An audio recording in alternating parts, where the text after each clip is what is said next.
Welcome to this week's episode of the Perceptive Readers, a podcast series made in the Product of Culture, aka PopBook's website's office. Hi, I'm James.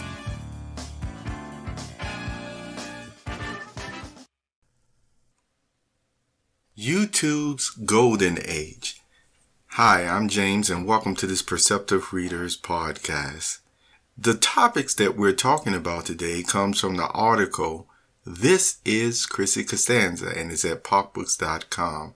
I'm only taking talking points from this article, so I encourage you to read it. And the title again is This is Chrissy Costanza, and it's a commentary on her and her music at popbooks.com. The YouTube Golden Age or era, when was it? It certainly wasn't in 2005 when they came online from out of the beta version of testing. And already by the year 2006, they were bought by Google. Google $1.65 billion. Now, some persons felt that maybe YouTube wasn't worth that much. But when you think about the advertisements and the influence that YouTube has had upon the world, you will find out, in their projections of their future projections that, people do in stock markets and everything else. No, it's actually worth a lot more. After saying that, you still may feel, well, look what's going on today. It's certainly not worth that today. So you have to ask at times then, what is going on? Where did it start? Did it start with the regular YouTubers, or was it somewhere in the upper or middle management area? There's enough information out there for you to decide and actually get the correct answer.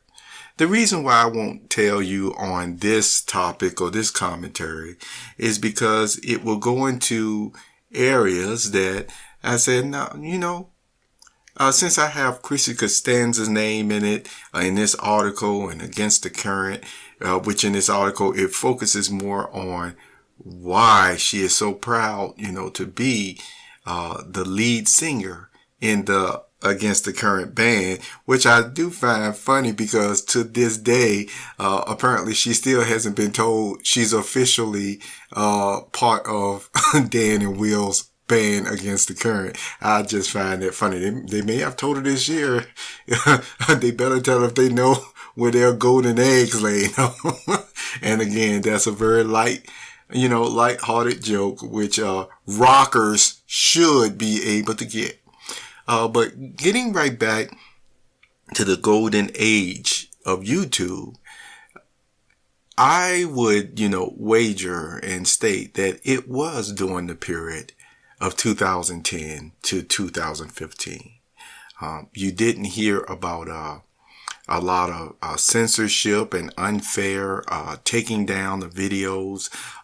It certainly wasn't a heavy reliance on AI.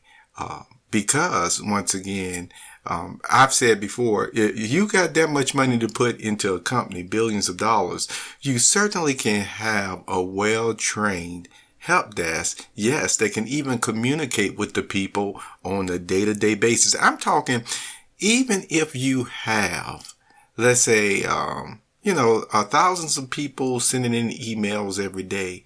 I've actually stated that, and I'm just saying this, that, it is fixable. Things like that are fixable. They can be arranged and organized or based off of good business practices. And I'm getting into that from this one part in the article here in a second, that, things are not as complicated as people make them or kind of like to make them at times. And what has happened over the years, though, is because persons have experimented so much with, let's see what this happens or that happens, even though there's more documented proof going back, decades upon decades on what best practices are. And that's what they call best practices, that it caused a lot of the other persons coming up to actually lose sight of it, and actually to view things now that as very, very complicated, which really was just basic, common sense and good, practices again, in business. That's why so many of them prospered. And that's what I want to mention about the YouTubers. See, YouTube broke a glass ceiling, if you will. Just as some research, you may have heard at times that the way that even capitalism is set up and the world economy, that is set up very much so that you cannot become a millionaire or what have you unless you just get into a club of the right people, you see, and then you can just move up from there, you scratch their back, they scratch your back, and you work your way up and things of that nature. I've talked about this in another video, and also another podcast about how certain things work and have they been designed to work at times. But this is what I want to mention about YouTube. And during that era of 2010 to 2015 and before, other companies, not even media companies, people were able to get their niche, get their professions, get their art and everything out there and started making some pretty good money. And it was like breaking it through, the glass ceiling. And so these are the practices which I have actually labeled 5 of them. And this is Chrissy Costanza, the article, because I want to say during that time period, unless you were, blackballed or what have you, these techniques worked for hard workers. And here it is. Number 1, all right. They were creating and uploading videos once or several times a week, you see, once a day. The algorithm just picked it up and just, was loving so many persons. You heard about new viral videos from new people all the time, you see. 2, commenting and responding to comments during set aside times each day.